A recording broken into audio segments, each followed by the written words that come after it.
اچھا، اب جو دوسرا حضرت ابوبکر اور عمر کے بارے میں آپ کا موقف بالکل واضح ہے کہ وہ ان کا تو ایمان بھی ثابت نہیں ہے، اور باقاعدہ آپ کے کئی ویڈیوز میں چیلنجز بھی دیکھ چکا ہوں۔ تو پھر دیکھیں، رسول خدا کو جب پتہ ہے کہ یہ لوگ منافقین ہیں، یا پتہ ہے کہ وہ کفار ہیں اکارڈنگ ٹو یو، تو پھر ان کی بیٹیوں کو اپنے نکاح میں لینے کی کیا ایسی ضرورت پڑتی؟ کیا ان کو کوئی قبائلی مدد چاہیے تھی؟ حالانکہ ان کے پاس اتنے بڑے قبیلے بھی نہیں تھے کہ حضرت ابوبکر تو آپ کی بقول کچھ بھی نہیں تھا، وہ اکیلے وہاں سے آئے تھے، اور بلکہ اپنے والد کا ساتھ اٹھا کے لے آئے تھے، اور پھر وہ پتھر رکھے انہوں نے کہ یہ تھوڑا سا وہ پڑا بس سونا وغیرہ، وہ ساری میں نے آپ کی اسپیچ سنی ہے۔ تو حضرت ان کی پھر کیا ضرورت پڑی دونوں بیٹیوں کو نکاح میں تو لینے؟ تو یہ دیکھیں، نکاح جو ہے ظاہر اسلام میں ہوتا ہے۔ نبی کریم صلی اللہ علیہ وآلہ وسلم نے دیکھیں، ان کی صرف ایک ہی بیوی تو نہیں تھی، یا دو بیویاں عائشہ اور حفصہ، ان کے تو 10 15 16 17 بیویاں تک ذکر کی گئی ہیں صلی اللہ علیہ وآلہ وسلم۔ اور نبی کے عائشہ اب حفصہ کے متعلق اس میں تو روایت ہے نا، آپ ابو مسلم میں، کہ عمر جو گئے ابو بکر کے پاس کہ میرے بیٹی سے شادی کرو، اس کی طلاق ہو چکی ہے حفصہ کو، اس نے کہا نہیں کرتا میں۔ پھر عثمان کے بعد اس نے بھی ٹکرا دیا، پھر نبی صلی اللہ علیہ وسلم کے پاس آ گئے کہ میرے بیٹی سے شادی کرو، پھر نبی صلی اللہ علیہ وسلم نے حفصہ سے شادی کی ہے نا۔ تو اس زمانے میں ان کی کیا مجبوریات تھی؟ مثلا عائشہ حفصہ کی شادی نہیں ہو رہی ہے، وہ ہر ایک کے پاس جاتا ہے، یہ تو بہت ہی وہ ہے نا، وہ ایک اس طرح کے باپ جو ہے بہت کم ہوتا ہے دنیا میں کہ کسی کے پاس چلا جائے کہ تم میری بیٹی کے ساتھ شادی کرو۔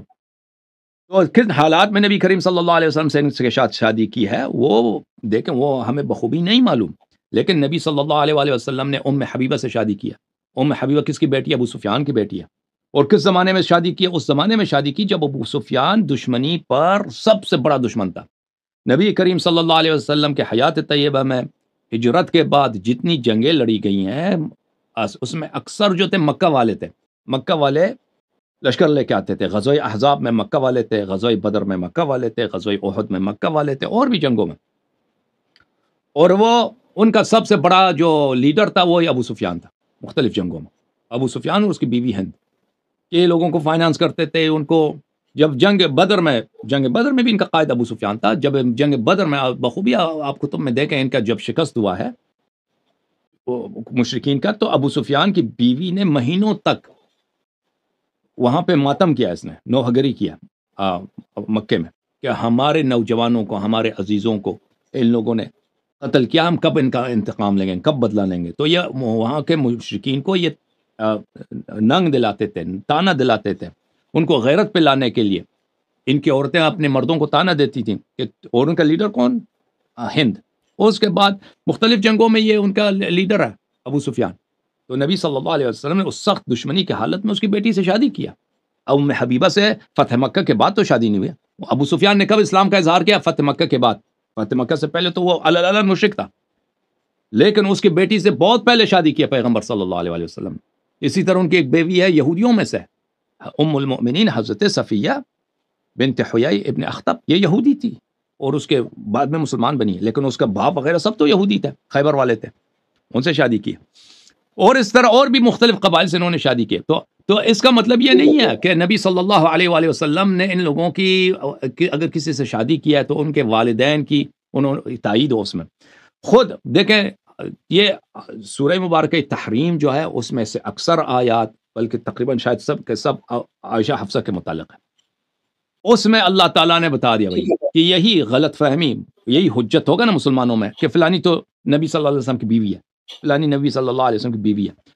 اور جنگ جمل میں اسی لیے لوگ ریلی ہو گئے تھے، لشکر بنے تھے طلحہ زبیر اور جمل میں بصرہ میں، کہ ہم نبی صلی اللہ علیہ وسلم کی عزت کی دفاع کا، ہماری ماں ہمیں بلا رہی ہے، ہم کیسے اپنی ماں کو چھوڑ رہے ہیں، صرف اسی بات پہ، وَإِلَّا ان کا کوئی حق نہیں بنتا بغاوت کرنے کا، لشکر لانے کا۔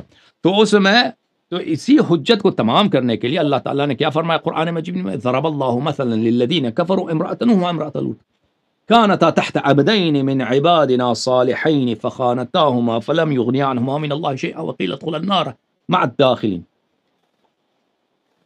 کہ ہم نے کافر لوگوں کے لیے ایک مثال دی ہے، بلکہ دو مثال دی۔ وہ دو مثال کون ہے؟ ایک زوجہ لوط، زوجہ نوح اور زوجہ لوط۔ وہ ہمارے دو صالح بندوں کے نکاح میں تھیں، لیکن وہ انہوں نے ان کے ساتھ غداری کیا، تو ان کو اپنے شوہر سے رشتے کا، کہ میاں بیوی کا رشتہ ہے، اس کا کوئی فائدہ نہیں ہوا، اور ان کو جہنم میں دھکیلا گیا، کہا گیا کہ جہنم میں داخل ہو جاؤ، داخل ہونے والوں کے ساتھ۔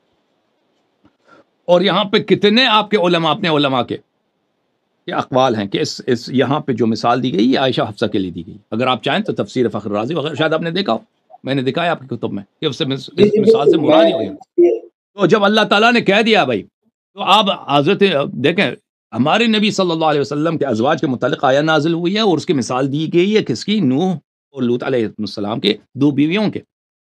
تو جو ہم پوچھیں کہ نوح علیہ السلام نے کیوں شادی کی، مجھے نہیں معلوم نوح علیہ السلام نے اس وقت اس کے حالات کیا تھے کہ انہوں نے شادی کی ہے. کیا مثلا ہر انسان کی زندگی میں ایسی چیزیں پیش آتی ہیں نا، انسان کو نہیں پتا ہو کہ وہ کوئی کام کر لیتا ہے، بعد میں وہ صحیح نہیں نکلتا. حضرت نوح علیہ السلام نے جو شادی کی ہے وہ ضرور اللہ کے حکم سے کیا ہوگا، اور اس میں کوئی مصلحت ہوئی ہوگی، اور وہاں پہ ظاہر اسلام کے طور پر یا مثلا کسی بھی وجہ سے، لیکن یا یہ بتانے کے لیے کہ بھئی اگر کوئی نبی کا بیوی ہو، اگر اس کی عمل بد ہے تو اللہ تعالیٰ اس کی جو ہے اس کی وہ نہیں چھوڑیں گے، اس کی بھئی ہر ایک اپنے عمل کا جواب دینا ہوگا، جو بھی مسئلات ہے. تو اللہ تعالیٰ نے یہ بتا دیا قرآن مجید میں کہ یہ اس طرح نہیں ہے کہ اگر کوئی شخص نیک ہے تو حتماً اس کی بیوی بھی نیک ہے. یہ قرآن کی جو آیت ہے الطیبین للطیبات والطیبون للطیبات، اس سے مراد یہ نہیں ہے کہ اگر انسان کا اگر مرد خود نیک ہے تو اس کی عورت بھی نیک ہے. اس کا مطلب یہ ہے، مختلف کتب میں آپ دیکھیں کہ اچھی باتیں اچھی مردوں کے لیے اور بری باتیں بری لوگوں کے لیے. اچھا بات بسم اللہ کریں. جوم جاؤ پرواز کرو، کیوں فخر سے سر اٹھا، کیونکہ اللہ تعالیٰ نے تمہیں انتخاب کیا. صراط حق پر صرف تم ہو، صراط ایمان پر صرف کیا، کیونکہ اللہ تعالیٰ نے تمہیں انتخاب کیا. صراط حق پر صرف تم ہو، صراط ایمان پر صرف